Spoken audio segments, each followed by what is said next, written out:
Michael Nugent, chairperson of Atheist Ireland.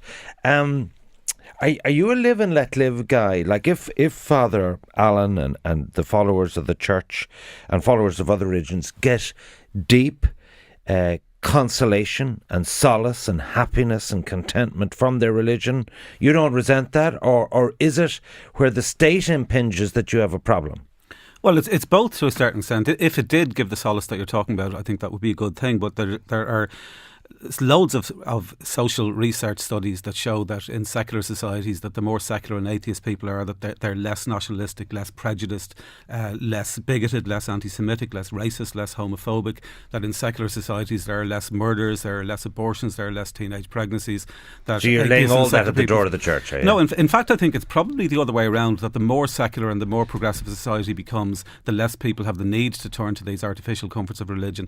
And the European Values Survey that Gina was talking about is part of a world values survey that's conducted by a team of interdisciplinary social scientists over the decades that Gina has been talking about. And what they actually show is that around the world, as individuals move away from survival values towards self-expression values, and that's triggered by things like investment in health, education, communications, technology, democracy, that societies move away from traditional religious values and towards secular rational values. And you find yourself in a position where, for example, in Ireland, most Irish Roman Catholics, for example, say they don't believe in transubstantiation. Half of them don't believe in hell. 15% of them don't believe that Jesus was the Son of God, and 8% of them don't believe in God, which I would have thought would have been a low hurdle for being a Roman Catholic. But hold on a second.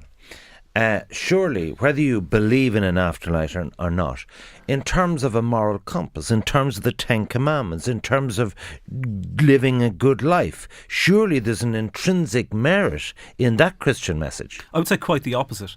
I think that morality is natural. Thou shalt not murder. Well, of course, thou shalt not murder. The first thing that Moses did in the Bible after being told thou shalt not murder is come down and kill half of the people that were worshipping some sort of a sacred cow. So, I mean, the God of the Bible kills indiscriminately, tells people to kill pregnant women and children, tells people to do all sorts of horrific acts. But do you not find some religious people do have a moral compass? Well, of course they do. But by which they live their life? No, here's the thing. People have a moral compass. Morality is a natural thing. It's based on applying reason to things like empathy and compassion and fairness and reciprocity and cooperation. And that's a difficult enough thing to do. But what happens with religion is that it corrupts that natural morality by adding in an extra thing of saying, even though this is not a compassionate thing to do, you have to do it because somebody wrote it in a book 2,000 years ago. Gina, do you want to respond? Yeah, no, I don't think that you can make that bold statement that religion corrupts morality.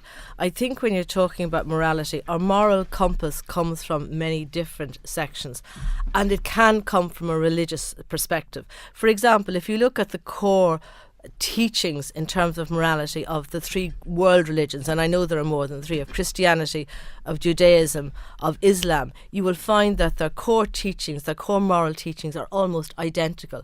And I suppose what I would say is I really don't mind how people come to their moral compass. Mine comes through a Christian tradition, of which I'm hugely critical, as people probably know. But at the core of that tradition, the moral compass is one that I grew up with, is one that I can adhere to. And I just couldn't accept that, religion is responsible for all the ills in the world. People have distorted religion beyond a shadow of a doubt. And within the Bible, different groups have enlisted God on their side to say, God told me to do this, or God did this. And I think that is true of humanity. We are very flawed people at the end of the day.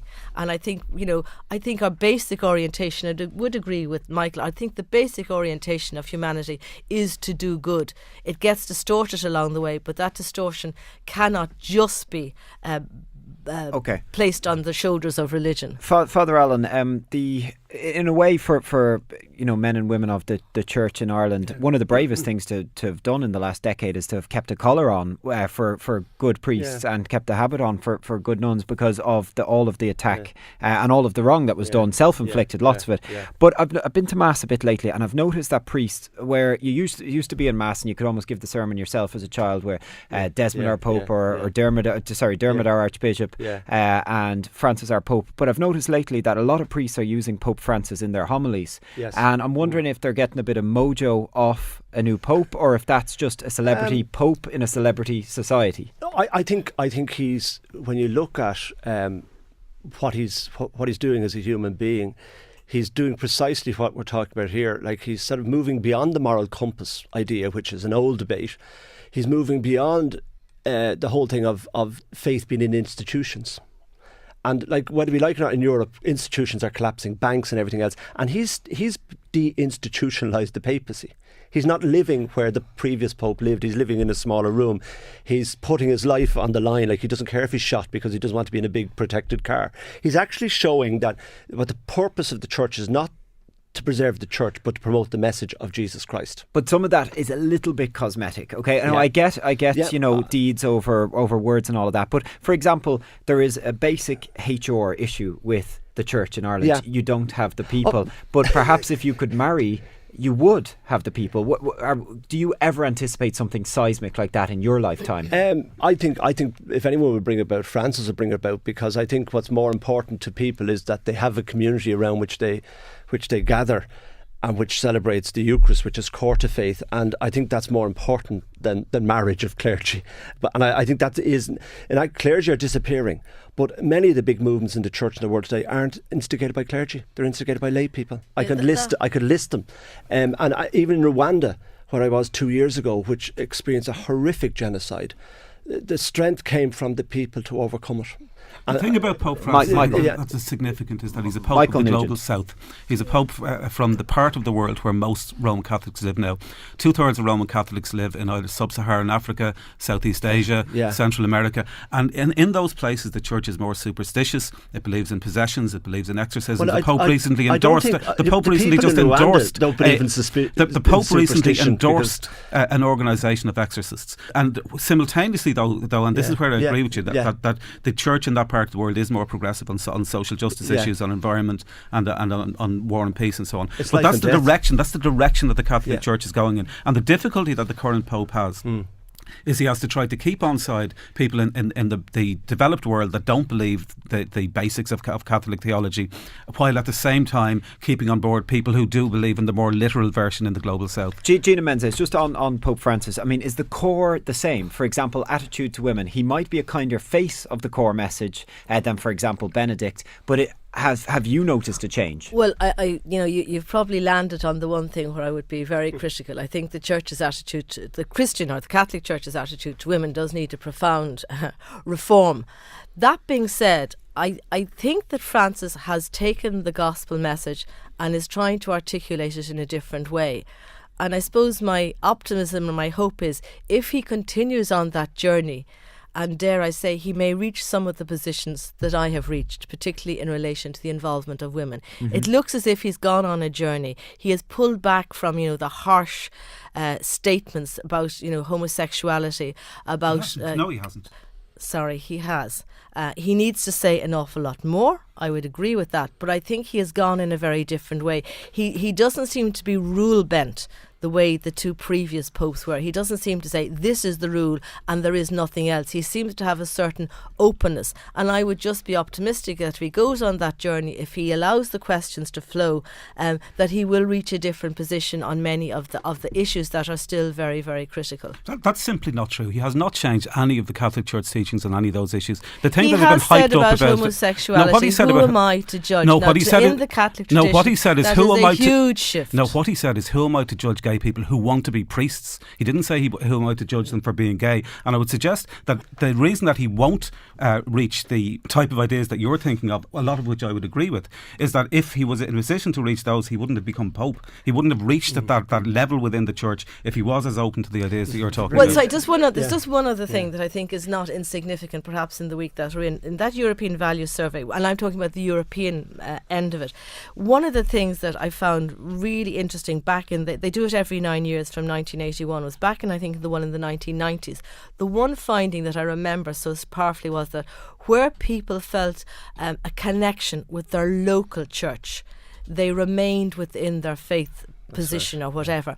Where they felt a disconnect with the institution. And I think Francis struggles with this enormous dilemma of I think Michael is right, of trying to hold together an institution which has very diverse, if you like, understandings. But I think it would be much healthier if you like the acceptance of that diversity was encouraged, that people can interpret the gospel where they are in their own historical condition. But you see, Father Allen, what Gina just said there kind of counters what you said about, I get it that you need an army of community, but that army also needs shepherds. And if the shepherds are dying out because young men are not going in, and perhaps men that could share their life with a family and a wife, or women as well.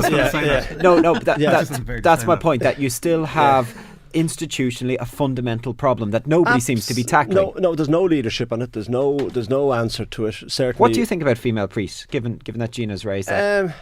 I don't think it's going to happen in the Catholic Church. I mean, this is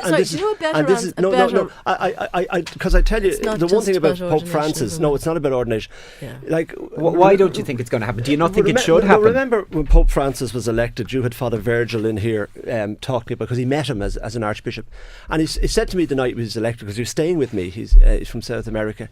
He says it's going to be a very interesting papacy. Why? Because he's South American. I said. He says no, because in their language they don't have a word for compromise. And you can see that in Pope Francis, that there's no compromise, and yet he's trying to do things different. There's certainly, I don't think the model of priesthood that we have is actually effective. How priesthood, how shepherding, how leadership is going to happen in the church has to come from different angles. I mean, I don't mind in my job. I've often, my job as a priest, have a lay person who's my boss. And I find that okay. I don't have a word. And actually it frees me up to do more work of what I'm ordained to do than all this hierarchical work. Because you're the priest, you get the position of authority. The two don't necessarily mix. It doesn't answer the question. I don't know where it's going to go, and that's where in terms I have to put my trust in the Holy Spirit, because there's two priests in Dublin under 40, so in about 20 years time they're going to be arguing who's on the north side and who's on the south side. And Wicklow, I don't know how Wicklow managed, but that's really I don't know what's going to happen, and nobody seems to have the answer. I think what's really interesting, just one thing, I think it's lovely to hear somebody who is an ordained priest articulate that, because whereas I would utterly support the ordination of women, primarily because I know a few women who felt a call to be ordained, but I think in the world that we live in now, and with the issues, that the whole understanding of ministry needs to be looked at. So that's where I would come at it. I think if you change your understanding of ministry, you immediately reconfigure, make them all about those who minister, and come up with something new. Michael Nugent, your response to that?